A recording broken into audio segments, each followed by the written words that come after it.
Thandel cinema ఒక మంచి talk తెచ్చుకుందండి. Decent మామూలుగా అయితే లేదు. బయట రెస్పాన్స్ అయితే ఆఫ్లైన్ అయితే ఓ రేంజ్లో వెళ్ళిపోయింది టాక్. సినిమా చాలా బాగుందని. ఇలాంటి టైంలో ఈ సినిమా హెచ్డీ లీక్ అయిందన్న వార్త కూడా ఈ సినిమా యూనిట్కి అయితే ఒక చేదు వార్త కానీ మిగిలిందని చెప్పుకోవచ్చు. ఎందుకంటే గతంలో గేమ్ చేంజర్ సినిమా కూడా ఇలానే రిలీజ్ అయిన రోజునే కావాలని చేశారో మరేంటో తెలియదు కానీ హెచ్డీ ప్రింట్ అయితే లీక్ చేయడం జరిగింది. ఇప్పుడు దానికి మించిన క్వాలిటీ ఉన్న ప్రింట్ అయితే దాంతోపాటు ఎక్స్ట్రా క్వాలిటీ వాయిస్ వస్తున్న ప్రింట్ని అదే రోజు రిలీజ్ అయిన రోజు అంటే నిన్ననే ఈ సినిమా హెచ్డీ ప్రింట్ని అయితే మూవీ రూల్స్లో పెట్టడం చాలా తప్పిది. అవే కాకుండా చాలా సైట్స్ ఉన్నాయి. ఏవైతే సైట్లు ఉన్నాయో వాటిని బ్యాన్ చేయాలని చెప్పేసి అభిమానులతో పాటు కామన్ ఆడియన్స్ కూడా కోరుకున్నారు, ఎవరైతే సినీ ప్రియులు ఉన్నారో వాళ్ళందరూ. కాకపోతే దీన్ని అరికట్టడం అంత ఈజీ కాదని తెలిసిందే మనందరికీ.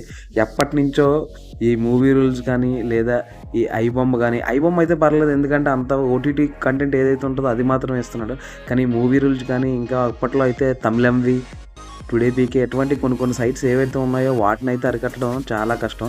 గతంలో అయితే అప్పట్లో ఒక 10 సంవత్సరాల క్రితం పైరసీ అంటే ఎలా ఉండేదంటే ఏదో రిలీజ్ అయిన ఒక థియేటర్లో గుట్టు చెప్పుడు కాకుండా ఎప్పటికీ తెలియకుండా కెమెరాలతో షూట్ చేసుకొని ఆ థియేటర్ గోళ్ళు వీళ్ళు వీటితోటే వాటిని సీడీలు చేసుకొని అమ్ముకొని ఏదో చేసుకునేవారు. ఇప్పుడు అలా కాకుండా డైరెక్ట్గానే వెబ్సైట్లో పెట్టేయడంతో ప్రతి ఒక్కరికి చూడడం ఈజీ అయిపోయింది.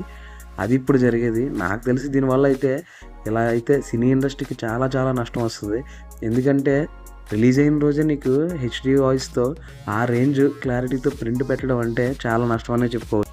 టీటీ పుణ్యమా అని చెప్పేసి జనాలు థియేటర్కి రావడం కూడా చాలామంది తగ్గించారు. ఎందుకంటే ఎలాగ ఆగితే ఒక నెల 2 నెలలు అదే వచ్చేస్తుంది కదా, టీవీలో చూసుకుందాం కదా, ఇంకెందుకు లేని జనాలు ఆగిపోతున్నారు. ఇలాంటి టైంలో రిలీజ్ అయిన రోజునే ఈ రేంజ్ క్వాలిటీతో ప్రింట్ వస్తే ఇక సినిమా ఎలా బతుకుతుందో నాకైతే అర్థం కావట్లేదు. మరి మీరు ఈ విషయంలో ఏం ఫీల్ అవుతున్నారో మీరైతే కామెంట్ చేసండి. నాకైతే ఈ విషయం తప్పని అనిపిస్తుంది. అది గేమ్ చేంజర్ అయినా సరే, తండేల్ అయినా సరే, రేపు ఫ్యూచర్లో రాబోయే ఏ సినిమా అయినా సరే. పుష్పక్ కూడా ఇలానే ఒక 1 వీక్ తర్వాత ఎప్పుడో హెచ్డీ ప్రింట్ పెట్టినట్టు అయితే తెలుస్తుంది. బట్ సినిమా ఏదైనా సరే ఇలా చేయడం అయితే కరెక్ట్ కాదని చెప్పేసి నాకైతే అనిపిస్తుంది.